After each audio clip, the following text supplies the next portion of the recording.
आप सभी का अभिनंदन, नमस्कार। और मैं क्षमा प्रार्थी हूं कि आज ये जो प्रेस कॉन्फ्रेंस जो हमने 11 बजे के लिए तय किया था, हमने देरी से आरंभ किया है और आप भी जानते हैं कारण क्या है। हम सब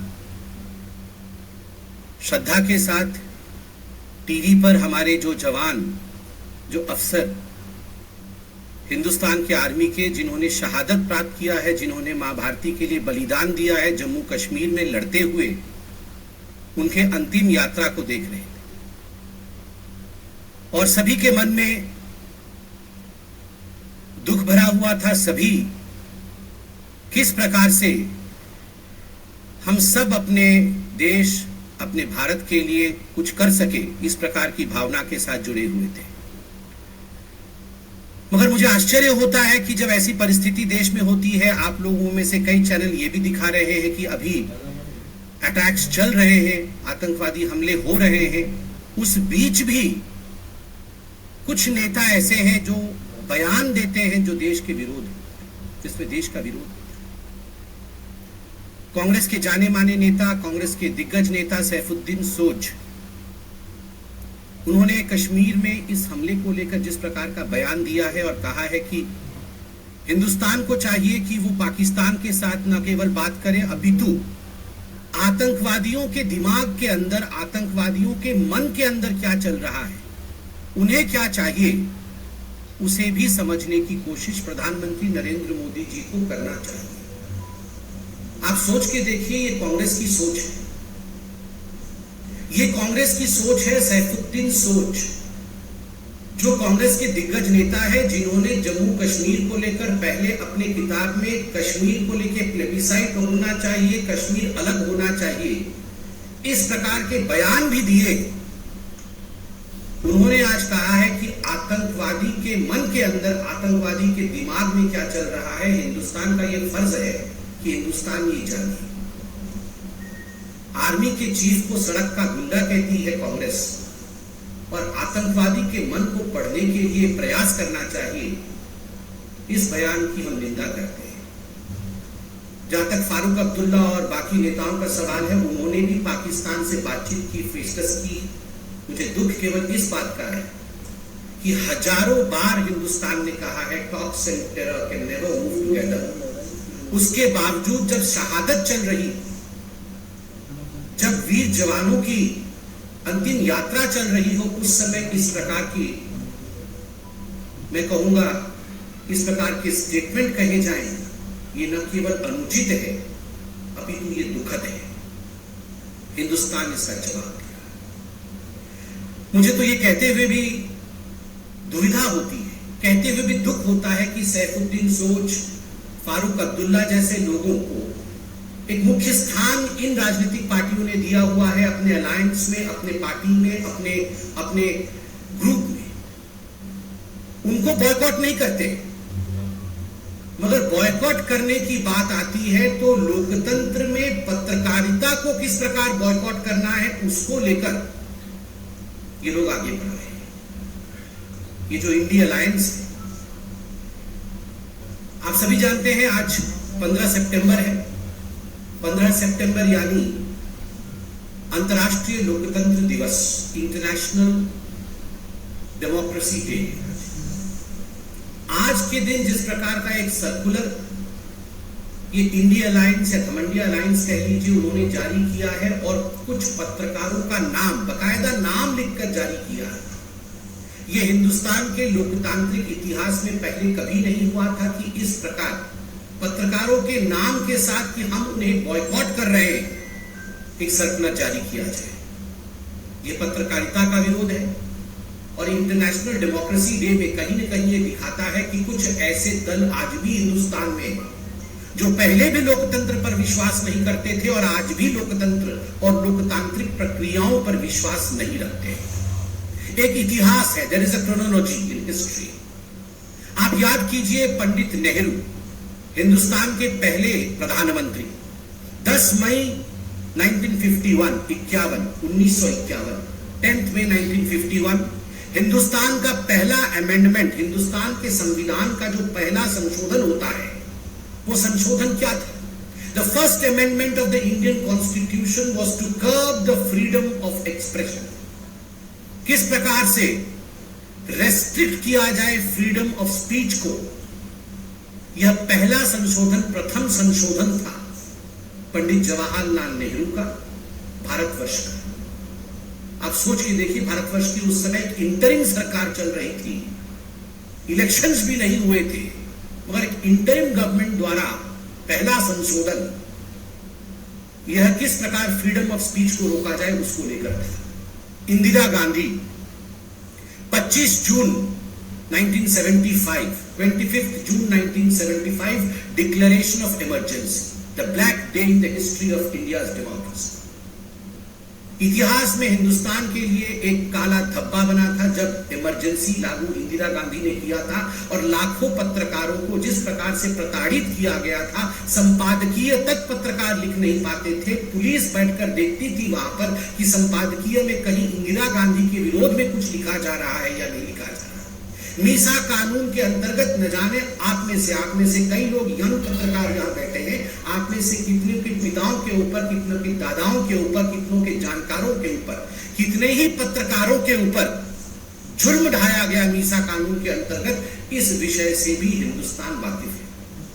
राजीव गांधी 29 अगस्त 1988, डिफेमेशन बिल 1988, आप याद करिए उस समय बोफोर्स चरम पर था। कुछ ऐसे पत्रकार थे, जाबाज पत्रकार मैं कहूंगा उनको, और कुछ ऐसी पत्रकारिता थी जिन्होंने बोफोर्स बड़े स्पष्ट रूप से उजागर किया था, the story of Bofors and ब्राइन। किस प्रकार से भ्रष्ट और भ्रष्ट नेता बोफोर्स में लिप्त थे। राजीव गांधी जी के इस चरित्र को उजागर करने का काम कुछ बहुत बड़े अखबारों ने किया था। उनको लेकर जिस प्रकार एक डिफेमेशन कानून लाने का प्रयास 1988 में राजीव गांधी की सरकार ने किया था, कानून ले भी आए थे, मगर हिंदुस्तान के इतिहास का वो पहला कानून बना जिसको वापस लेना पड़ा, क्योंकि पत्रकार जगत एक होकर खड़ा हो गया। There was unity amongst the media people. सारे मीडिया के लोग एक होकर खड़े हो गए, जाग उठे, हिंदुस्तान जाग उठा, और अंततोगत्वा प्रेस कॉन्फ्रेंस करके राजीव गांधी को डिफेमेशन बिल 1988 वापस लेना पड़ा, जिसमें उन्होंने सोचा था कि जो गांधी परिवार के खिलाफ या उनके खिलाफ लिखेगा उसे सजा दी जाएगी। राहुल गांधी जी से मैं सवाल पूछना चाहता हूं, लिस्ट तो आपने जारी की है, क्या यह लिस्ट मोहब्बत की दुकान की लिस्ट है? सामान नफरत का और दुकान मोहब्बत का? ऐसा तो कभी नहीं हो सकता। You have shown your contempt against media. Hindustan के लोकतंत्र में जो चौथा स्तंभ है, the fourth pillar of Indian democracy, that is media. Media के प्रति जिस प्रकार का नफरत आपने प्रदर्शित किया है, मैं आपसे पूछना चाहता हूं, क्या ये मोहब्बत की दुकान? कदाचित नहीं। मित्रों, जब ये नेता सवाल पूछते हैं, कांग्रेस पार्टी के नेता जब सवाल पूछते हैं कि सर्जिकल स्ट्राइक में हमें सबूत चाहिए, जब कांग्रेस पार्टी के नेता और आम आदमी पार्टी के नेता ये सवाल पूछते हैं कि सर्जिकल स्ट्राइक और एयर स्ट्राइक फर्जी था, आप हमें सबूत ला के दिखाइए, गिव अस द एविडेंस। जब कांग्रेस पार्टी के दिग्गज नेता पूछते हैं कि भगवान राम किस कमरे में पैदा हुए, बताओ इस कमरे में पैदा हुए या उस कमरे में पैदा हुए। जब किसी दूसरे पॉलिटिकल पार्टी जो आज घमंडिया अलायंस में है उसके नेता पूछते हैं भगवान राम ने किस इंजीनियरिंग कॉलेज से इंजीनियरिंग की, बताइए। जब ये सवाल पूछते हैं तो ठीक है, जायज, इनको बॉयकॉट नहीं किया जाएगा। मगर जब पत्रकार डिबेट में सवाल पूछ लेता है इनसे कि आपके राज्य में भ्रष्टाचार क्यों हो रहा है, आपने जो आंकड़े प्रस्तुत किए थे वो आंकड़े गलत थे, सही आंकड़े ये, क्या हिंदुस्तान की ग्रोथ स्टोरी आज विश्व में एक रिकॉर्ड नहीं कायम कर रही? क्या G20 सफल हुआ या नहीं हुआ? अगर इस प्रकार के सवाल कांग्रेस या इंडियन अलायंस के दूसरे लोगों से पूछ लिया जाता है तो आप बन जाते हैं बॉयकॉट करने वाले पत्रकार। आपको बॉयकॉट कर देना चाहिए। क्यों? ये जो नेता है ये भगवान है। ये भगवान पे सवाल उठा सकते हैं और पत्रकार जो हैं वो नेताओं पे सवाल नहीं उठा सकते हैं, उनसे सवाल नहीं पूछ सकते। मित्रों, ये राहुल गांधी जब विदेश जाते हैं, अभी भी विदेश में है जहां तक मैं जानता हूं, कुछ प्राइवेट मीटिंग वगैरह कर रहे हैं, आज मैंने देखा श्याम पित्रोदा ने बताया प्राइवेट मीटिंग गुप्त रखी जाएगी, बताया नहीं जाएगा। जब ये जाते हैं फॉरेन कंट्री में और विदेश की भूमि में जाके देश के विरोध में बोलते हैं, राहुल गांधी अमेरिका में लंदन में जाके कहते हैं कि हिंदुस्तान में लोकतंत्र समाप्त हो गया, पत्रकारों के साथ दुर्व्यवहार किया जाता है, we don't have right to express ourselves in India, there is no freedom of speech in India। This is freedom of speech, Rahul ji. ये जो आपने लिस्ट जारी की है, ये फ्रीडम ऑफ स्पीच है, ये पत्रकारिता का सम्मान है, ये पत्रकारों का सम्मान है।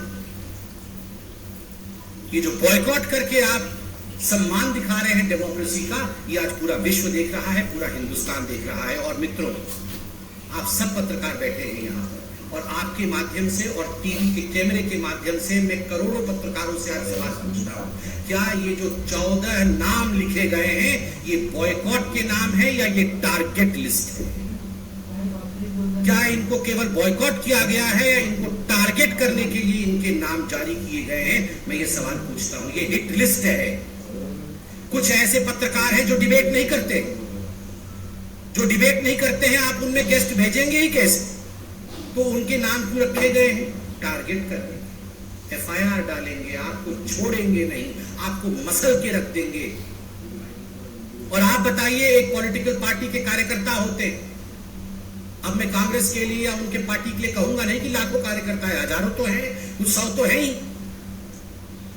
आपके कार्यकर्ता कल अगर इस हिट लिस्ट में जिनके नाम दिए गए हैं उनके साथ दुर्व्यवहार करें, उन पर हमला कर दे, क्योंकि आपने लिस्ट जारी की है बकायदा कि ये नफरती पत्रकार है, और प्रेस कॉन्फ्रेंस करके कहा है कि ये नफरत का दुकान चलाते हैं। अगर कुछ लोग इनके ऊपर दुर्व्यवहार करते तो इसके लिए जिम्मेदार कौन? तो मैं इसको बॉयकॉट का लिस्ट कदाचित नहीं कहूंगा, मैं कहूंगा this was a hit job done by a hit list released by the Congress party and the India alliance. ये एक हिट जॉब है, और मुझे लगता है इसे सारे पत्रकार फ्रेटर्निटी को बहुत गंभीरता से लेने की आवश्यकता है।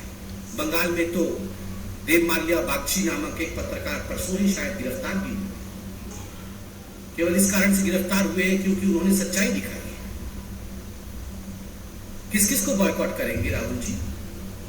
सोनिया जी किस किस को बॉयकॉट करेंगे आप? चंद दिनों पहले तो ये रणदीप सुरजेवाला जी बोल रहे थे, एक भाषण में कह रहे थे कि जिन जिन लोगों ने, जिस जनता ने नरेंद्र मोदी को वोट दिया है वो राक्षस है। जनता राक्षस है, जो मोदी को वोट देती है, जो बीजेपी को वोट देती है वो राक्षस है, उसका बॉयकॉट होना चाहिए। ईवीएम तो पहले से ही खराब है, इलेक्शन कमीशन तो बिक चुका है, जुडिशियरी और सुप्रीम कोर्ट इनके जजों को भी छोड़ा नहीं गया है। राम मंदिर का जजमेंट जब आया तो इनके प्रवक्ताओं ने जजेस के खिलाफ क्या क्या कहा है, ये तो पब्लिक डोमेन में है, जजेस को छोड़ा नहीं गया है। कौन सा ऐसा इंस्टीट्यूशन है भारतवर्ष में जिस इंस्टीट्यूशन के खिलाफ कांग्रेस पार्टी और ये इंडी अलायंस वालों ने खराब नहीं कहा है और उनका बॉयकॉट नहीं किया? मैं आज आपको खुल के बताता हूं, जनता भी जिंदाबाद है, ईवीएम भी जिंदाबाद है, हाई कोर्ट भी जिंदाबाद है, इलेक्शन कमीशन भी जिंदाबाद है, सुप्रीम कोर्ट भी जिंदाबाद है। केवल अगर किसी से नहीं हो पा रहा है, जिसको बॉयकॉट वाकई करना चाहिए कांग्रेस पार्टी को, तभी उसका कुछ कल्याण होगा, उसका नाम राहुल गांधी है।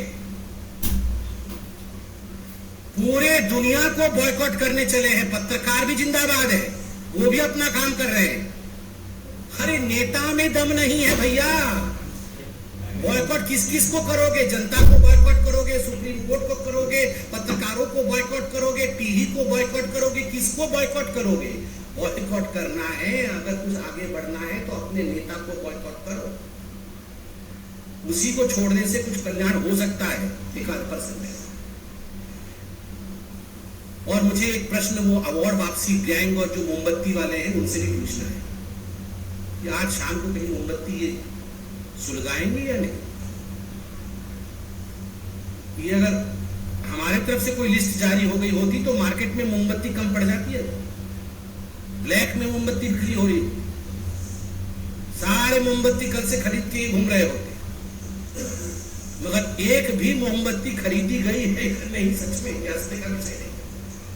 मतलब इस प्रकार की अभद्रता मैंने आज तक नहीं देखी। आप सोच के देखिए, ये सब तो सिलेक्टिव आउटरीच, एक भी मोमबत्ती इन्होंने खरीदा है या नहीं खरीदा है मैं जानना चाहता हूँ। ये अवार्ड वापसी गैंग एक अवार्ड वापस करेगी, सारे अवार्ड वापस करने वाले घूमते थे सर्टिफिकेट लेके, अवार्ड वापस लो, हमारी अवार्ड, एक अवार्ड वापस करेंगे। इतने पत्रकारों के खिलाफ हिट लिस्ट आपने जारी की। वो चंद्रशेखर जी है शिक्षा मंत्री बिहार के, उन्होंने आज श्री रामचरितमानस को पोटेशियम साइनाइड बता दिया। ये पोटेशियम साइनाइड है, एक शब्द नहीं निकल रहा इनके मुंह से किसी की लिस्ट जारी करने वालों की। ये आप इस मंत्री को आप बॉयकॉट करेंगे या नहीं करेंगे? राहुल बाबा, जहां भी फॉरेन कंट्री में है जवाब दीजिए। ये आपने पत्रकारों को तो बॉयकॉट कर दिया, ये जो चंद्रशेखर जी हैं जो कह रहे हैं कि रामचरितमानस ये पोटेशियम साइनाइड है, ये जहर है, आपने हिम्मत है उस पॉलिटिकल पार्टी को और उसके इस नेता को बॉयकॉट कर सकते हैं क्या? सैफुद्दीन सोज जो बोल रहा है आतंकवादियों के मन के अंदर क्या चल रहा है उसे हमें पढ़ने की आवश्यकता है कि सैफुद्दीन सोज को राहुल गांधी, सोनिया गांधी बॉयकॉट करने की हिम्मत रखते हैं क्या? हिम्मत है तो दिखाइए। जो पत्रकार G20 और भारत के लिए ठीक बोल दे उसको बॉयकॉट करना है, और जो भारतवर्ष के लिए खराब बोले उसके साथ खड़ा। अरे ये लोग तो ओसामा जी के साथ खराब हो गया, ओसामा जी को पानी में ढकेल दिया, उसको लेकर दिग्विजय सिंह 3 दिन नहीं सोए थे। आतंकवादी वो बाटला हाउस में मर गए थे 3, उसमें सोनिया गांधी जी रो रो के बेहाल हो गई थी। इनका हाल तो ये है, आतंकवादियों के साथ खड़ा होना है, उनको बॉयकॉट नहीं करना है। बाटला हाउस वाले आतंकवादियों को देख करके सोनिया गांधी उनकी डेड बॉडीज को रो दी थी, वो सो नहीं पाई थी। कि मैं नहीं कह रहा हूं, उन्हीं के नेता सलमान खुर्शीद ने कहा कि Sonia Gandhi could not sleep for 3 nights because 3 बेचारे आतंकवादी मारे गए थे। उनको बॉयकॉट करने की इनमें हिम्मत नहीं है। बॉयकॉट करना किसको है? जो न्यूज में हिंदुस्तान के विषय में सही खबर दिखाता है उसको बॉयकॉट करना है। बॉयकॉट आप करिए, देश की जनता जब आपको बॉयकॉट करेगी तब आपको समझ में आएगा। बहुत बहुत धन्यवाद। कोई प्रश्न हो तो अवश्य।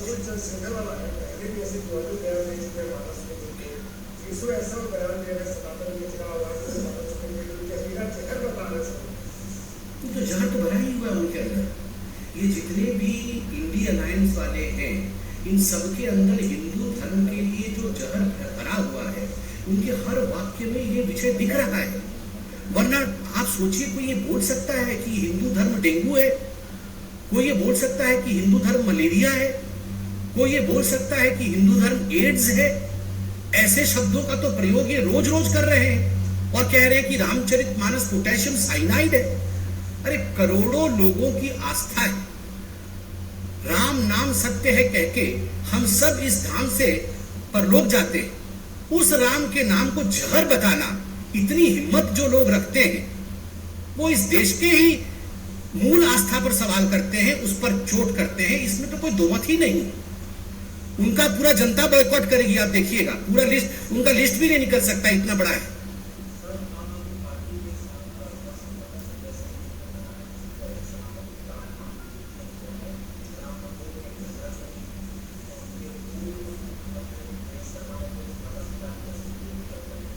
देखिए, आम आदमी पार्टी के बारे में तो सवाल पूछिए ही मत। ये आम आदमी पार्टी वो पार्टी है, ये तो अभी 14 की लिस्ट निकली है, उन्होंने तो 24 की लिस्ट निकाली थी बॉयकॉट करने की। लालू प्रसाद यादव उसमें नंबर 1 थे। ये सबसे बड़ा भ्रष्ट ये लालू प्रसाद यादव नंबर 2 पे। फिर वो जितने जिसके साथ अभी सब गलबैया कर रहे हैं ये अरविंद केजरीवाल जी, वो सबसे नंबर 1 भ्रष्ट पे थे। और अब सबके साथ बैठकर बोल रहे हैं कि बीजेपी खराब है।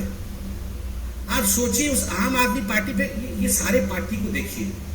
मतलब ये मुझे तो कुछ समझ ही नहीं आ रहा है, ये इंडियन अलायंस क्या कर रहे हैं। ये पहले आम आदमी पार्टी कांग्रेस को बॉयकॉट कर रही थी, कांग्रेस आम आदमी पार्टी को बॉयकॉट कर रही थी, ममता बनर्जी अधीर रंजन चौधरी को बॉयकॉट कर रही थी, अधीर रंजन चौधरी ममता बनर्जी को बॉयकॉट कर रहे थे। वहां पर पंजाब में आम आदमी पार्टी बोल रही थी हम कांग्रेस को घुसने नहीं देंगे। यहाँ पर नीतीश कुमार और आरजेडी में 36 का आंकड़ा चल रहा था, ये एक दूसरे को बॉयकॉट कर रहे थे। आज ये सब एक होकर बोल रहे हैं पत्रकार को बॉयकॉट कर रहे हैं। कोई जमीर ही नहीं है इनका, ये क्या करते रहते हैं? ये सबको बॉयकॉट करके अपने लिए सत्ता का शॉर्टकट ढूंढ रहे हैं। धन्यवाद।